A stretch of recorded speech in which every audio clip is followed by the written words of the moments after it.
नमस्कार दर्शक बंधु मु प्रदीप आपण मानक स्वागत करुच्ची आज आउ एक नुआ भिडियो तो राज्यर समस्त चाषी और भाई भौणी मानक पई गोटे बहुत बड़ गुरुत्वपूर्ण अपडेट जहाँकि राज्य सरकार तरफ चलित खरीफ ऋतु पाई चाषी मानकर जहाँकि डिजिटल सर्वे आरंभ होगापाई जाउची। तेणु राज्य सरकार तरफ प्रत्येक वर्ष खरीफ एवं रबी ऋतु पाई जो कृषक मैंने जो चाष जमी गुड़िक रही सेगुड़िकर डिजिटल कर्व सर्वे जैकि डिजिटल क्रॉप सर्वे द्वारा राज्य सरकार प्रकृत चाष जमी को चिन्हट करने सहित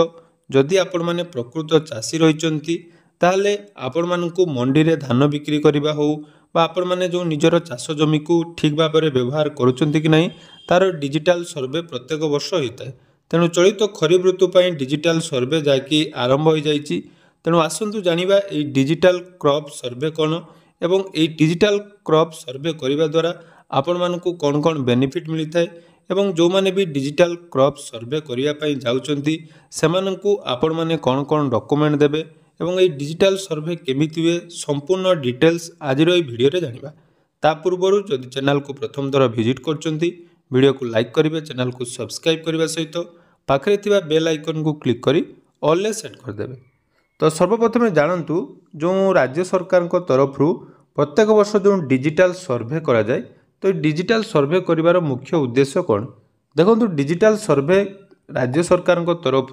प्रत्येक वर्ष रबी एवं खरीफ ऋतु समय करा जाता है। तो डिजिटल सर्वे करने द्वारा जो भी चाष जमी गुड़िक रही जो कृषक मैंने आपण मानकर धान मंडी जिते आपण मैंने पंजीकरण करुँच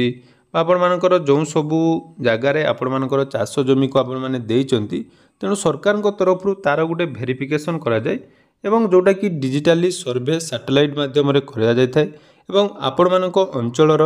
VLW एवं किछि जाकि एजेंट रही सरकार तरफ किछि ऑपरेटर मानक एथिरे सामिल करा जाए जो थिरे सेमाने आपण मानक घर को आसी आपण मानक कौन कही था ना आपण मानक ग्राम रे जेते सबु चाष जमी रही तार सैटेलाइट वेरिफिकेशन करा जाए। तो ये सैटेलाइट वेरिफिकेशन करिवार मुख्य उद्देश्य जे आपण माने जेते बेले मंडी रे जो धान दवा पई जो जो प्लॉट गुड़िक देइचंती से प्लॉट गुड़िक आपण मानकर चाष हेइची कि नहीं एवं जो प्लॉट गुड़िक वर्तमान आपण मानकर जो किसम रही कौटा आपण मानक जलसेचित कौटा अणजलसेचित एवं आपण मानक जमीर परिमाण से सबू डिटेल्स जाकि डिजिटल सर्वे क्रॉप सर्वे माध्यम करा जाए। तो ये डिजिटल क्रॉप सर्वे आपण माने करिवे कि नहीं देखो डिजिटल क्रॉप सर्वे आपण मानकु निहाती करिया पई पड़िबो कारण एटा करने द्वारा आपण माने परवर्ती समय बहुत सारा स्कीम बेनिफिट पाई पारंती। जदि आपण माने जमी जोटा कि देइचंती धान बिक्री करिया पई जदि सेटारे आपण मानकर चाष हेइ नथिबो ताले सेठी आपण मानकर टोकन जाकि लैप्स हे जिवो बा आपण मानकु टोकन मध्ये मिलिबो नाही। तेणु डिजिटल सर्वे एटा गोटे भल पदक्षेप एथिरे आपण माने निहाती सामिल होबा दरकार। आपण मानकर अंचल जेतेबेले डिजिटल सर्वे होउची आपण मानकर जो अधिकारी माने आसचंती सेथिरे आपण मानकर सहयोग निहाती दरकार। तेणु एने जाकि राज्य सरकार तरफ ऑलरेडी जाकि नोटिस प्रोवाइड कर दिया जाइछि। तो राज्यर कृषि विभाग तरफ चाषी और भाई भौणी मानक पई जाकि गुरुत्वपूर्ण सूचना राज्य में आज आरंभ होउछि भारत सरकार द्वारा प्रचलित डिजिटल फसल सर्वेक्षण। तो चाषी भाई भौणी माने सर्वेक्षणकारी निज चाष जमीर संपूर्ण तथ्यावली जहाँकि जमीर किसम आपण मानकर कौन रही आयतन केते रही फसलर नाम कौन रही जलसेचन परिमाण प्रदान करी यही अभियान में सामिल होंतु। तेणु सरकार तरफ यहाँ गोटे पदक्षेप रही जोटा कि डिजिटल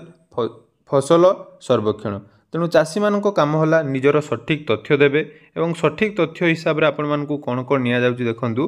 तीनोटी आपण मानक रही मुख्य गोटे रही जमीर किसम तापर रही जमीर आयतन एवं आ गोटे रही फसलर नाम। तेणु यही तीनोटी दबा सहित आपण मानकर जो जलसेचन परिमाण रही आपण मानकर जलसेचित कि अणजलसेचित